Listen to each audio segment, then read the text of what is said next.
I never meant to stay in Harlow Ridge. It was supposed to be one of those in-between places you stop at for a few months, long enough to catch your breath before life kicks you again.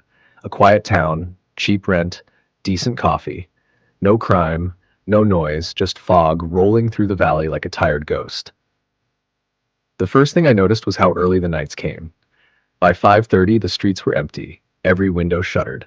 I thought it was just small town routine until October crept in and the silence deepened. One evening, I walked into the general store. No candy displays, no orange lights, nothing that even hinted at Halloween. I asked the cashier if the shipment was late. He looked at me like I'd said a curse. "We don't do that here," he murmured. His hands shook while he rang me up. I could hear the coins rattling. Outside, I saw flyers stapled to poles.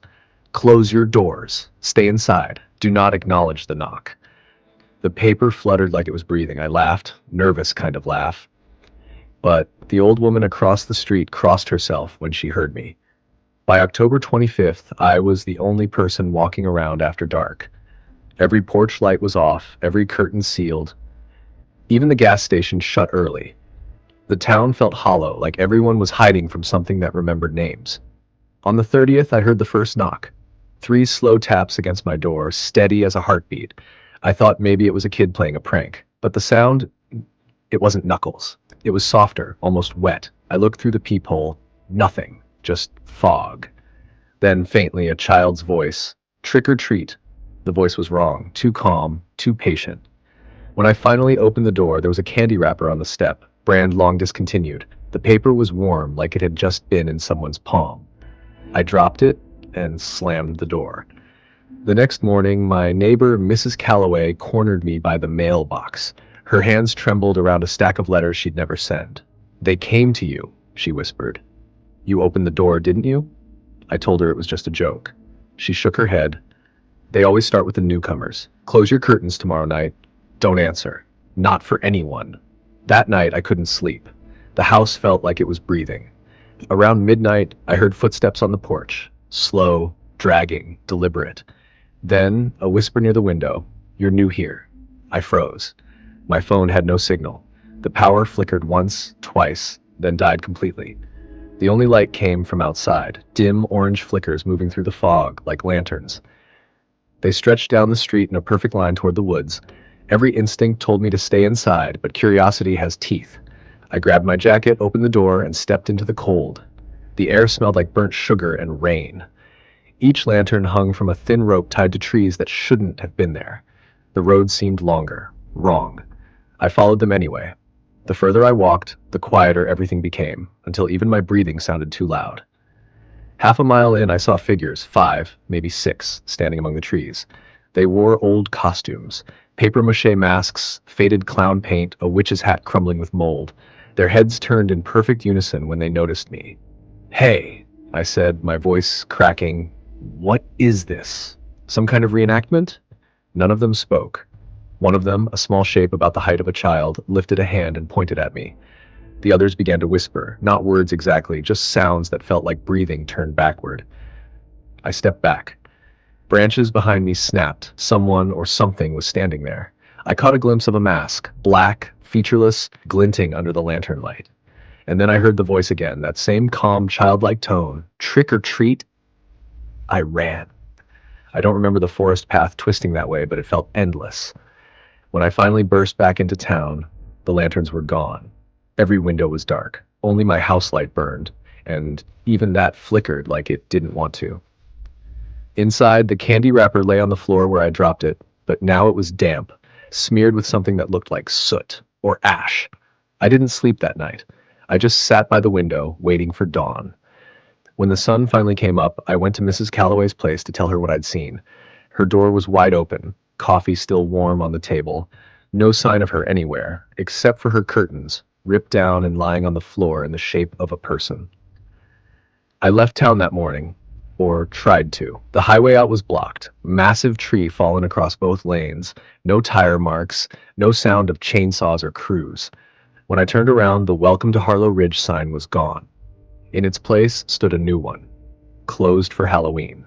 I stood there staring at the new sign until the fog swallowed the letters. Every instinct told me to get in my car and keep driving, fallen tree or not.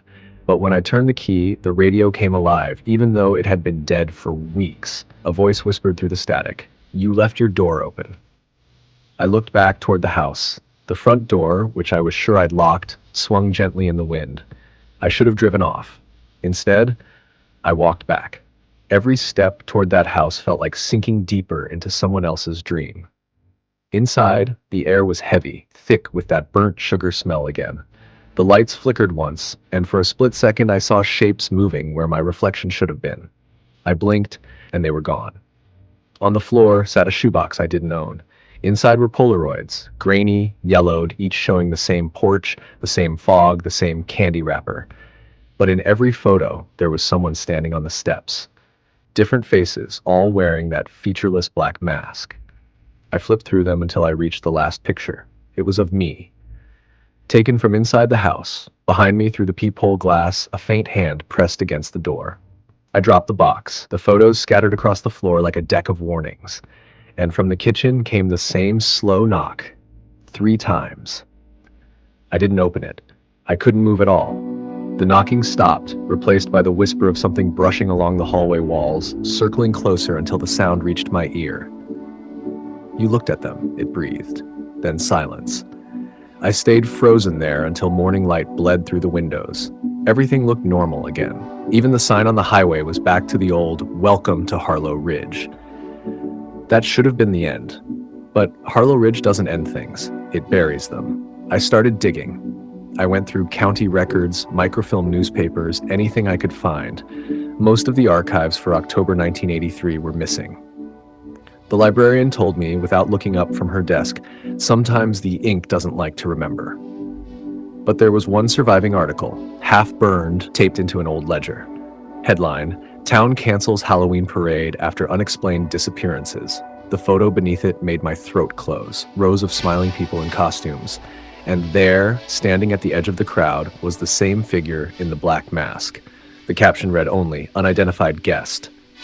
The article ended mid-sentence, but the handwriting in the margin finished it. "He comes when the town forgets. He leaves when they remember." I didn't know what that meant until the next October approached.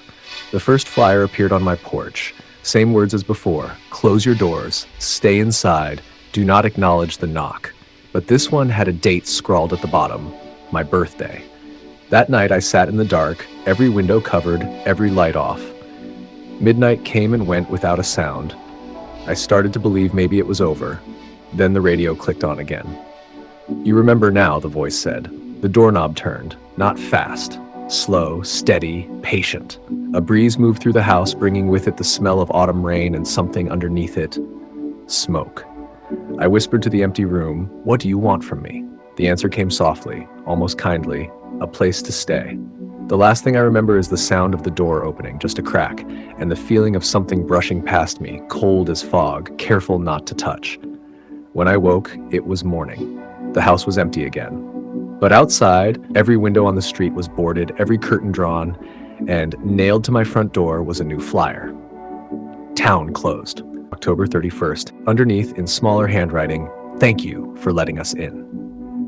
Morning didn't feel like morning anymore. The air had that burnt sugar taste again, faint but there. I packed a bag, grabbed my keys, and drove until the road curved back on itself like it always does here. I saw a figure waving me down. A woman, middle-aged, mud on her jeans, eyes bloodshot. She looked like she'd been walking for days. "Don't bother," she said before I could speak.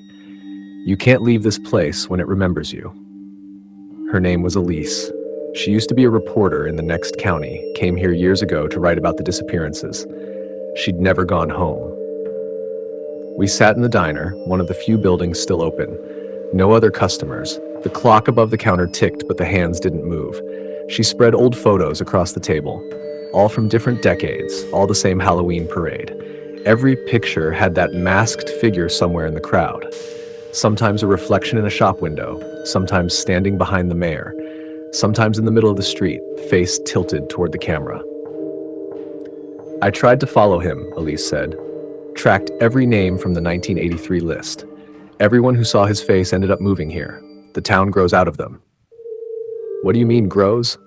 She nodded toward the window. Look outside. The fog pressed against the glass like a living thing. Houses I hadn't seen before stood where empty lots had been. Each one had the same porch light, same door frame, same mailbox as mine. They're copies, she whispered, built from memory. The town uses us to replace what it lost. We decided to test it, to drive beyond the ridge at noon when the fog was thin.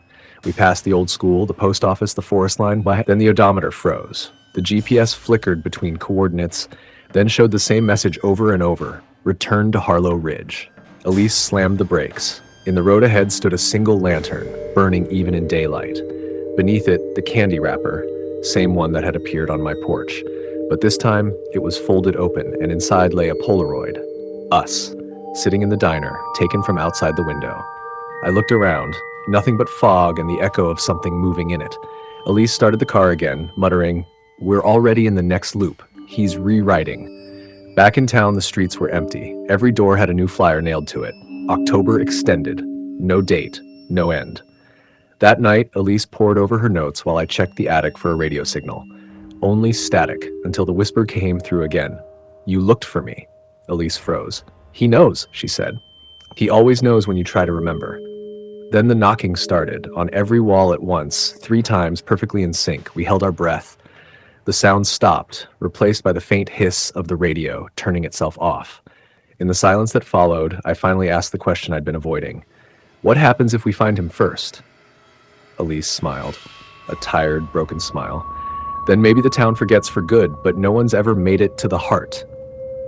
She pointed toward the forest. "Midnight. Lantern Path. That's where he waits." We left just before midnight. The fog moved like breath, rising and falling as if the whole town were asleep and dreaming of us. Elise carried the lantern we'd found, its flame steady no matter how the wind hissed. Every step into the forest made the world quieter.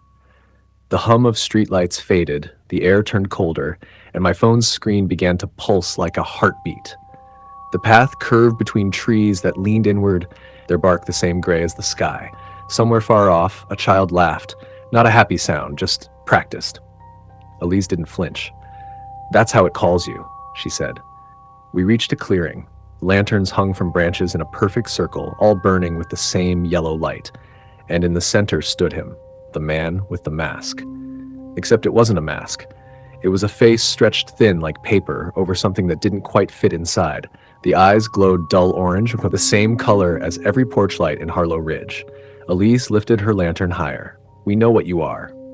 He tilted his head. The forest seemed to lean closer. "You think knowing changes anything?" The voice came from everywhere, from the fog, the ground, even the flame in my lantern. "You built this," Elise said. "The stories, the rituals, the endless October." He laughed, a low, broken sound that echoed like a power line humming in the rain. "No," he whispered. "You did." Before I could move, he reached out. His hand touched the air between us and the lanterns flickered. In their light, I saw houses, our houses, growing from the ground like weeds. Each one flickered through decades, showing families, trick-or-treaters, faces that changed but eyes that never did. Elise stepped forward. "If you're a memory, then you fade when no one believes." She smashed her lantern against the ground. The flame burst, spilling fire into the fog. The man didn't scream. He split. His body became dozens of reflections, each one of us, each person who'd ever vanished here, stepping backward into the fog until only I was left. The forest went black. I woke up in my car at dawn, parked outside my house. No fog, no Elise, no record of her ever existing. The town sign at the edge of the street read Harlow Ridge, SD 2024. Yesterday it said 1891. I went inside, half afraid to look in the mirror. When I finally did, the reflection looked fine, until it smiled a second too late. That's when I saw the porch light flicker on behind me, even though it was broad daylight. Someone knocked on the door, 3 times. I didn't answer. The light outside kept burning, steady and orange, as if waiting. Now every year as October nears, I see new faces moving into the houses that weren't here before. They hang the same decorations, play the same songs, smile the same way. And sometimes at night, when I pass their porches, I see a lantern glowing just inside the window, and my own reflection waving back.